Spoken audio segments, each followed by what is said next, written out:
కాంగ్రెస్ పార్టీలో రాహుల్ గాంధీ ప్రియాంకలలో ఎవరు best leader అన్న చర్చ జరుగుతోంది. రాహుల్ ప్రతిపక్ష నేత అయినప్పటికీ ఇప్పుడు అందరి దృష్టి ప్రియాంకపై పడింది. తాజాగా మహిళా రిజర్వేషన్ బిల్లుపై లోక్సభలో ప్రియాంక చేసిన ప్రసంగం తర్వాత ఈ చర్చ మరింత జోరుగా సాగుతోంది. రాహుల్ గాంధీ ప్రియాంకల స్పీచ్లను ఇప్పుడు అంతా పోల్చి చూస్తున్నారు. రాహుల్ మోదీని మెజిషియన్ అనడంపై విమర్శలు రాగా, అదే ప్రియాంక స్పీచ్ పై ప్రశంసలు వస్తున్నాయి. అధికార పార్టీని ఆమె ఇరుకునబెట్టిన తీరు అందరినీ ఆకట్టుకుంది. ముఖ్యంగా పలువురు బీజేపీ అగ్రనేతలను ప్రియాంక తన సెటైర్లతో విమర్శించిన తీరు పలువురు ప్రశంసిస్తున్నారు. ప్రియాంక ఏకంగా హోంమంత్రి అమిత్ షా పై కూడా తనదైన శైలిలో వ్యాఖ్యలు చేశారు. అధికార పక్ష సభ్యులతో పాటు అమిత్ షాను కూడా నవ్వించారు. ఇదే ఇప్పుడు హాట్ టాపిక్ గా మారింది. और कुछ प्रदेशों की ताकत कम करके लोकतंत्र की धज्जियां उड़ाकर अगले चुनाव के लिए अपनी पार्टी की मजबूती का ढांचा बनाया जा रहा है. हंस रहे हैं गृह मंत्री जी, हंस रहे हैं. पूरी योजना बना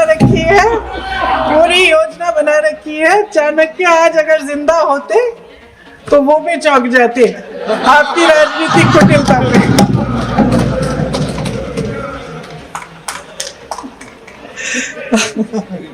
చివరకు రాహుల్ గాంధీ కూడా తన సోదరి ప్రియాంక స్పీచ్ పై ప్రశంసలు గుప్పించాల్సి వచ్చింది. తాను ఇన్నాళ్ళు చేయలేని పని ప్రియాంక చేశారంటూ మెచ్చుకున్నారు.